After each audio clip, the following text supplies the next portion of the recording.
ولو فتحنا عليهم بابا من السماء فظلوا فيه يعرجون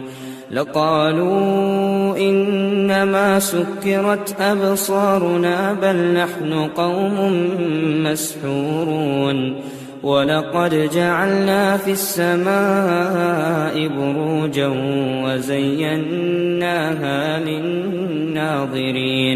وحفظناها من كل شيطان رجيم